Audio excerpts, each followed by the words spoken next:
Hi friends समस्त को पुणी थे मो चैनल को स्वागत। मुझे पूर्व वीडियो रे 1 नंबर देखी गुरु शिष्य संपर्क अभ्यास कार्य आम 2 नंबर देखा।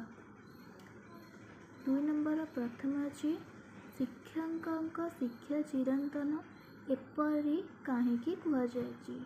उत्तर है शिक्षक शिक्षा जीवन व्यापी प्रभाव विस्तार करी रही है। ताहार प्रभाव अनंत, तेणु शिक्षक शिक्षा चिरंतन बोली कहुई।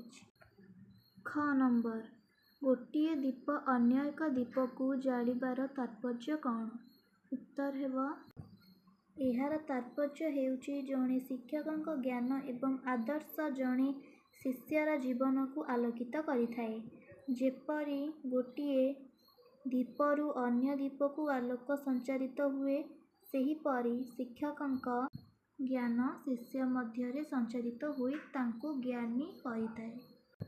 ग नंबर गुरुंकर जीवन जीवंत हुए कहिबार कारण कौन? उत्तर है पठन पाठन और सत्यनिष्ठ साधनार प्रभाव एथिरे गुरुंक जीवन को गरियान करे। एथिरे आदर्श फुटी उठे। एहा ही गुरुंकर जीवन जीवंत हुए बोली कहिबार कारण।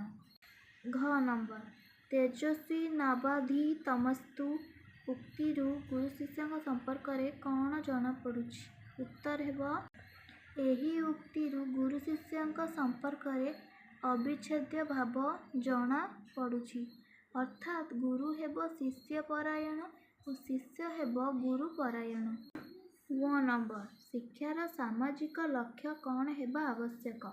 उत्तर है प्रत्येक स्तर रे समाज सेवा शिक्षार सामाजिक लक्ष्य हेबा आवश्यक। च नंबर बा अंतिम प्रश्न 2 नंबर एबे गुरु शिष्यर संपर्क किपरि हेबा उचित बोली लेखक कहिछन्ति?